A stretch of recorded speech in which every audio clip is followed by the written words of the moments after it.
काम करना स्टार्ट किया। हमारे लोगों को गुलाम बनाया गया।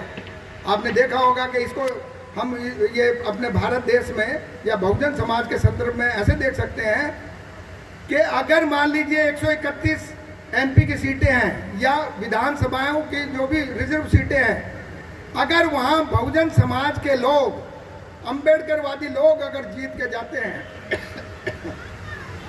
अम्बेडकरवादी लोग अगर जीत के ज़्यादा संख्या में जाने लगे और जो सीटें रिजर्व भी नहीं हैं वहाँ अगर मान लीजिए बहुजन समाज के लोग अगर जीत के जाने लगे तो ये क्रांति है। अगर उस क्रांति को रोका जाए और आप नीचे की तरफ जाएं तो ये समझ लीजिए ये प्रति क्रांति है।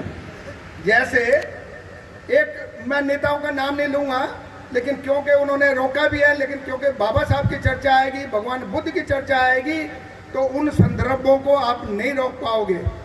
और वहाँ उन चर्चाओं को करना, समझाने के लिए जरूरी है। एक बड़ा अधिकारी कमिश्नर बना बाबा साहब के रिजर्वेशन से। जब यहाँ बहुजन आंदोलन मान्य काशीराम जी चला रहे थे तो मनवादियों ने उसको खड़ा किया और आगे की तरफ बढ़ाया। उसने जो पर्टिकुलर कास्ट थी, जो आंदोलन में सबसे आगे अगुवा थी, उसके खिलाफ बिगुल बजाया और उसने कहा कि तुम्हारा आरक्षण तो ये लोग खा गए, तुम्हें तो मिला ही नहीं। जब उसने वो बात कही तो हमारे और लोग जो अन्य जातियां थी जिनको बाबा साहब के बारे में, मिशन के बारे में पता नहीं है, तो वो एकजुट होने लगे। जब वो आगे की तरफ बढ़ने लगे तो अब ये देखिए कि वो फिर बाद में बीजेपी से जाकर के एमपी हुए।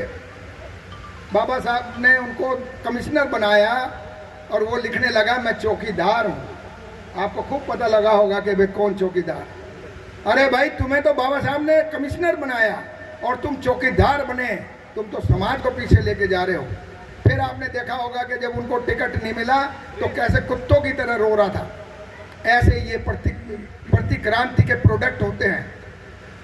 आज उसने कहा, उसका लिखित में है, मैंने वो सेव भी किया, मैंने उसको सोशल मीडिया पे भी उसको वो टैग करके कहा कि देख लो इसी नेताओं को जो बाबा साहब की बहुत बड़ी बड़ी बातें करते हैं। उसने कहा कि भाई जो मेरे से बहुजन समाज के लोग मिलने आए तो मेरे से नमस्कार, आदाब और जय भीम ना बोले, मेरे को जय संविधान बोले।